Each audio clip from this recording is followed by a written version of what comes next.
Ladies and gentlemen, this is me, Myron Golden. Listen to me right now. You are only one decision away from a completely different life.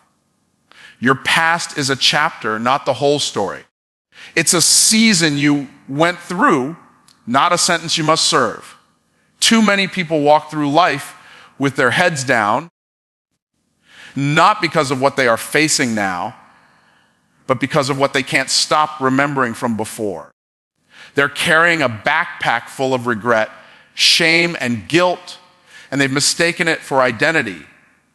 What happened may have shaped you, but it does not have the authority to define you unless you hand over the power. The truth is, you are not stuck. You're simply carrying the weight of an old version of yourself that no longer serves your future. There are people who have built mental prisons with keys in their own pockets.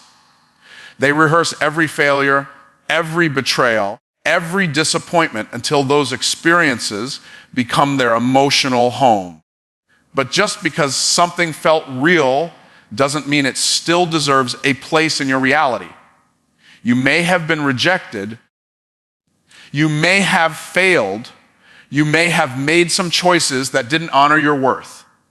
But those events are evidence of where you've been, not prophecy of where you're going.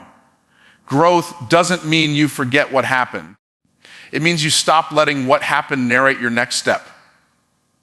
The past has a loud voice, especially when you're trying to change. It will whisper, "Who do you think you are?"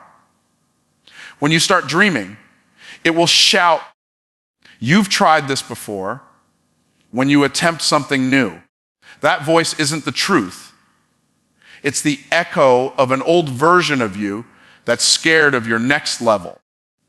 And if you keep listening to that voice, you'll talk yourself out of the future that was always yours. The past is persuasive, but it's not prophetic.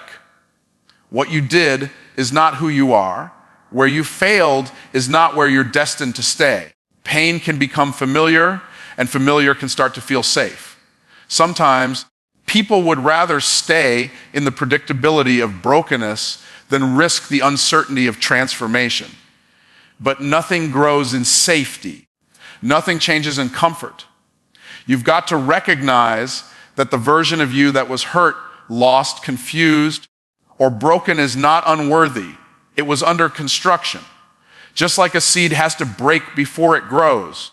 Parts of your story had to be torn down so something stronger could rise in its place. Your past isn't your enemy. It's your evidence. People will try to remind you of who you were because they're uncomfortable with who you're becoming. They'll say, "Don't forget where you came from," as if evolution is betrayal.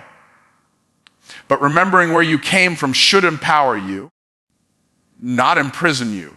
If your growth offends people who refuse to evolve, that's not your burden to carry. You weren't called to stay the same just to make others feel comfortable. You were called to rise, to shift, to step into what you were created for.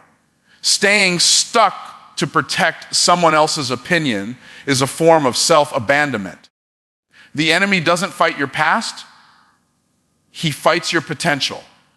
That's why the attack is always on your mind. If he can trap your thinking in the patterns of who you were, he can prevent you from becoming who you were meant to be. That's why forgiveness is so powerful, not just for others, but for yourself. When you release what happened, when you let go of the bitterness and shame, you make room for something new to take root. And it's not about pretending it didn't happen. It's about refusing to let it hold the pen while you write the next chapter. Healing begins when you stop running from your story and start reclaiming it. You have the power to own your narrative. You have the right to rewrite the meaning of your pain. That heartbreak that crushed you, it taught you resilience. That failure that embarrassed you, it revealed your hunger. That mistake that cost you, it birthed your wisdom. Your past was not a detour. It was a doorway, a setup, a refining process that molded you into someone capable of stewarding what's next. Shame will try to convince you that you're disqualified, but grace says you're already chosen. Grace doesn't erase the past, it redeems it. That means the very thing you thought disqualified you is often the very thing God will use to elevate you. What if your greatest ministry comes from your deepest wound? What if your biggest lesson comes from your lowest point? That's not just possible, it's the pattern. Look at every person who's ever made a mark on history, and you'll find a backstory full of struggle, setbacks, and second chances. You are not meant to keep circling the same mountain of regret. You are not required to keep paying the emotional rent for mistakes you've already repented for. There is no growth in guilt. There is no freedom in shame. Transformation begins the moment you choose to see yourself through the lens of grace instead of guilt. That choice won't always feel easy, but it will always be powerful. Every time you silence the inner critic, you step closer to your authentic self. And every time you act from your healed self instead of your hurt self, you change your future. You've been through things others didn't see. You've cried tears in silence. You've battled thoughts that tried to drown you, but you're still standing, still breathing, still showing up. That alone is proof that you are not bound by where you came from. There is more inside of you than your past could ever contain. And when you finally realize that the door was never locked, you were just holding it shut out of fear, you'll swing it open and walk into the life you were always meant to live.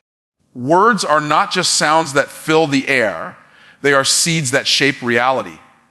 Every time you speak, you're either planting faith or fear, growth or limitation, power or passivity. Your words are the raw material of your future. What you say today determines what you see tomorrow. When people constantly speak about lack, struggle, and failure, it's no surprise when their lives reflect that. The mouth is the gateway to manifestation. Speak weak and your life will shrink. Speak bold and your life will expand. It is impossible to live a victorious life with a vocabulary of defeat. The universe doesn't respond to what you want. It responds to what you say with conviction. What you consistently confess becomes what you eventually possess. You can't speak like a victim and expect to live like a champion. Your words set the ceiling for your life. If you want more, start declaring more. If you want change, stop rehearsing the old story. Words are spiritual contracts, and every time you open your mouth, you're either entering a covenant with your future or renewing a contract with your past. Be careful what you agree with, especially when your emotions are loud. People often sabotage their breakthrough by speaking against it before it ever arrives. They say things like, I never catch a break, or I'm not lucky like other people, not realizing that those are not just harmless statements. They are declarations that shut doors before they even open. Words are instructions to your mind and spirit. When you say, I can't, your subconscious accepts it as fact. When you say, I'm not good enough, your body follows the order. When you say, this is just who I am, you cancel the permission to grow. The tongue is small, but it has the power to steer your entire destiny. One of the most dangerous habits is casual negativity. People think it's harmless to joke about their problems, mock their own potential, or speak sarcastically about their future. But there is nothing casual about creation. Every word carries weight. Every sentence you speak is either reinforcing your limitations or building your liberation. Life and death are in the power of the tongue. And too many people are slowly killing their dreams one sentence at a time. If you want to change your life, You must first change your language. You must become intentional with your words. Start treating your mouth like a weapon, not a toy. Speak declarations that align with the life you want to build. Say, I am more than enough.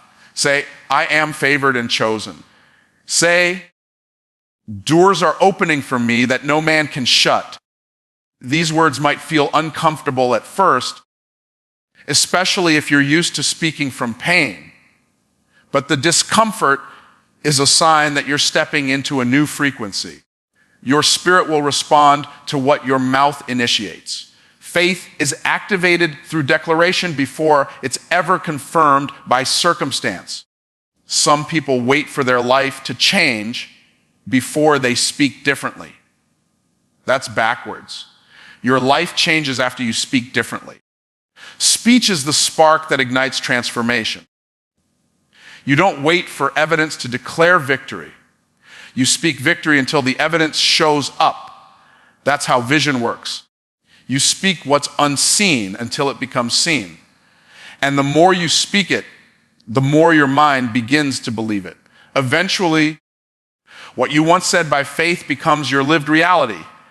Your words train your belief, and your belief shifts your behavior.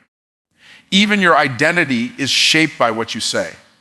If you call yourself broken long enough, you'll start making broken decisions. If you declare yourself a failure, you'll start expecting loss. But if you begin to speak identity, align truth. I am whole. I am powerful. I am chosen. You will start showing up in life with the posture of someone who expects to win. Identity is not just discovered, it is declared. You don't wait to feel worthy to speak worthiness.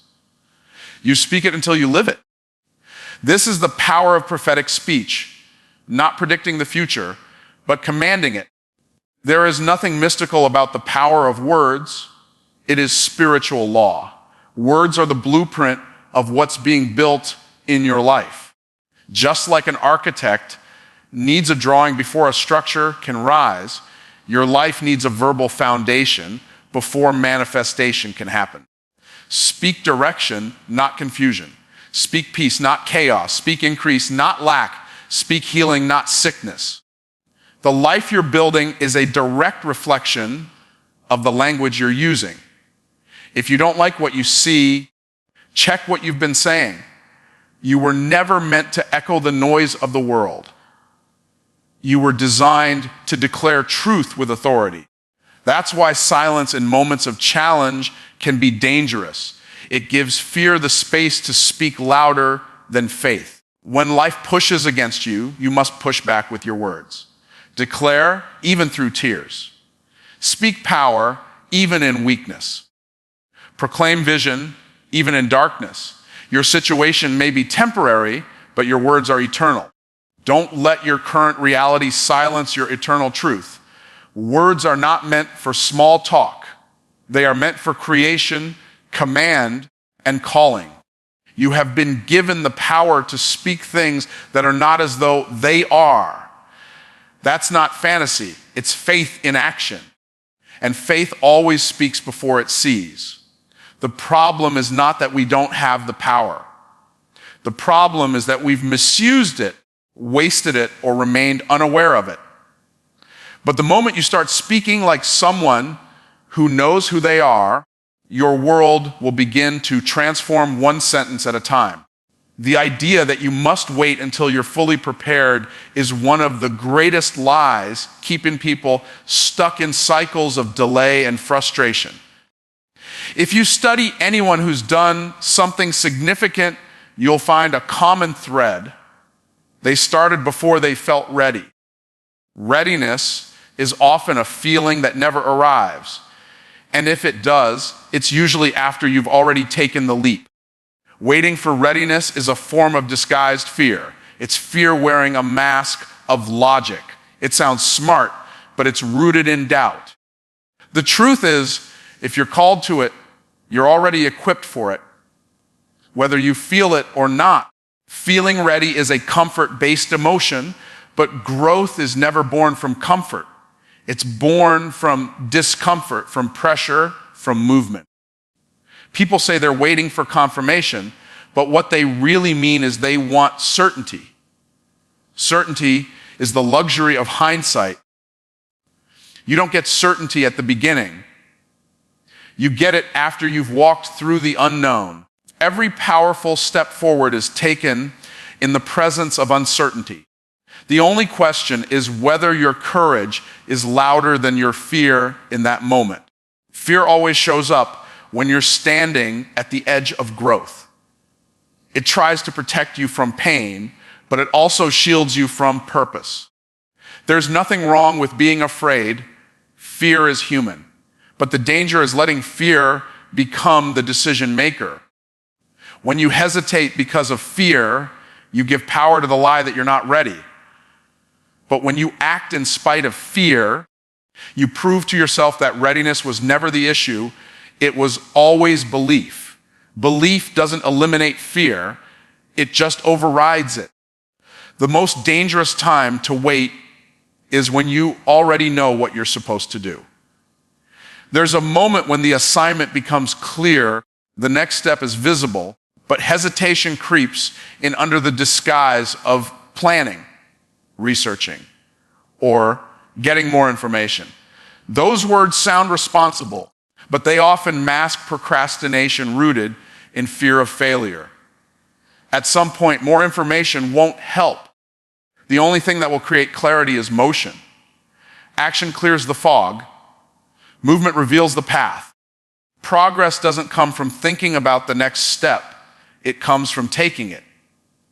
You can plan for years, dream for decades, and visualize every detail, but none of it matters until you put your foot on the path.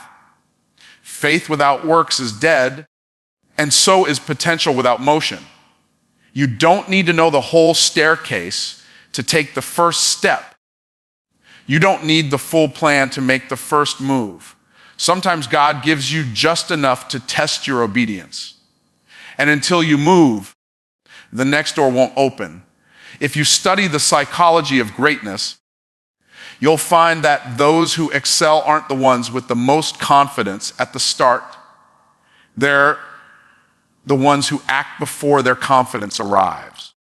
Confidence is not the prerequisite for action, it's the result of it. The more you move, the more your mind adapts to motion.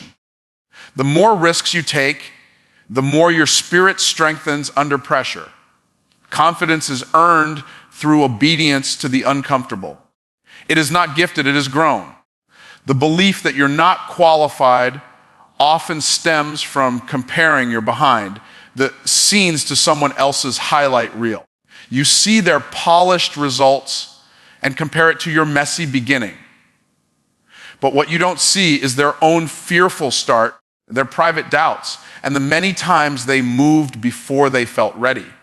Everyone you admire was once unqualified, underprepared, and uncertain. The difference is they acted anyway. And in doing so, they became who they were destined to be. You become qualified by showing up, not by sitting on the sidelines waiting for a sign. There will always be a reason to wait. The timing will never feel perfect. The finances won't always be in place. The support you hope for might not show up. But if the vision is real, if the calling is clear, then the only thing left is your decision to move. If you continue to wait until the conditions are ideal, you'll miss every opportunity that was meant to shape you. It's in the messiness of starting, while unsure, while nervous, while inexperienced, that growth begins to take root. Every time you delay your calling because of how you feel, you're giving your emotions permission to lead your destiny. Emotions are indicators, not leaders. They are meant to be felt, not followed. You can feel fear and still move forward. You can feel doubt and still make the call. You can feel unworthy and still show up. The people who change the world are not the ones who have no fear. They are the ones who learn to master it. They made fear their passenger, not their driver. The biggest breakthroughs happen not when everything is certain, But when you leap while the ground still feels shaky, there's something about taking action in uncertainty that triggers heaven's response. It shows alignment. It shows faith. It shows that you are ready, not because you feel ready, but because you trust the one who gave you the assignment. And when you move in obedience, you access provision, power, and perspective that you'll never receive from the comfort zone. There's a silent war happening inside many people. The war between purpose and pressure. Pressure tells you to hustle harder, achieve faster, and measure your worth by your results. Purpose invites you to slow down, align with what truly matters, and build a life from the inside out. One is rooted in ego, the other in destiny. Pressure screams for attention, but purpose speaks in stillness. You can win the applause of the world and still lose your soul if what you're chasing isn't what you were created for. Purpose is not about being impressive, it's about being impactful. Pressure will have you performing for approval. It will convince you that rest is weakness and that value is measured by productivity. But purpose whispers something deeper. It says, you were made for more than this rat race. It reminds you that you're not a machine, you're a vessel. You're not here to prove your worth. You're here to walk in it. And until you shift from pressure, driven living to purpose, led being, you'll always feel like you're behind, even when you're ahead. Many people confuse success with purpose. They assume if they're making money, gaining followers, or climbing ladders, they must be in alignment. But success without purpose is just a louder form of emptiness. You can have achievements and still feel hollow. True purpose brings fulfillment even in hidden seasons. It's not always flashy. Sometimes it's quiet, inconvenient, and misunderstood. But it resonates in your spirit with a peace that performance can never produce. You can't fake the kind of peace that comes from knowing you're where you're supposed to be. Pressure wants you to move faster. It wants you to say yes to everything, chase every opportunity, and exhaust yourself proving something to people who don't even matter. But purpose teaches discernment. It teaches you to say no with confidence and yes with clarity. It gives you permission to walk away from what looks good but isn't aligned. It anchors you when the world pulls at you. The more aligned you are with your purpose, the less reactive you become to external noise. Purpose creates stability. Pressure creates burnout in a pressure-filled world. It's easy to adopt the language of I have to. I have to show up. I have to deliver. I have to keep going. But purpose shifts your language to I get to. I get to serve. I get to grow. I get to impact. That subtle change transforms the way you approach everything. Pressure turns life into a grind. Purpose turns life into a gift. And when you move with purpose, your energy multiplies because you're being fueled by alignment, not anxiety. People often think pressure is what keeps them going. But what keeps you going long-term is conviction, not pressure. Conviction comes from purpose. It's the fire in your bones that keeps burning even when nobody's watching. Pressure fades when the results slow down, but purpose sustains you in droughts, delays, and detours. Purpose keeps you planted when quitting feels easier. It reminds you that impact isn't always instant, and that faithfulness in obscurity is often the foundation of greatness. Comparison is one of the biggest weapons pressure uses. It makes you look at someone else's lane and question your own. You start chasing timelines that were never meant for you. But purpose eliminates comparison. It tells you you have your own race, your own rhythm, your own reason. You stop trying to copy other people's blueprints and start listening to your own design. You stop measuring success by popularity and start measuring it by obedience. And the more you honor your unique purpose, the less you feel the need to compete. The world celebrates pressure-driven results, but heaven honors purpose-driven obedience. Some of your greatest impact won't be seen or applauded. It will happen in private conversations, unseen sacrifices, and quiet moments of integrity. But just because it's not visible doesn't mean it's not valuable. Purpose is not always loud. Sometimes it's simply staying consistent when it would be easier to compromise. Pressure wants performance. Purpose wants presence, showing up fully, authentically, and faithfully to what you were assigned to do. When you live under pressure, your identity becomes tied to your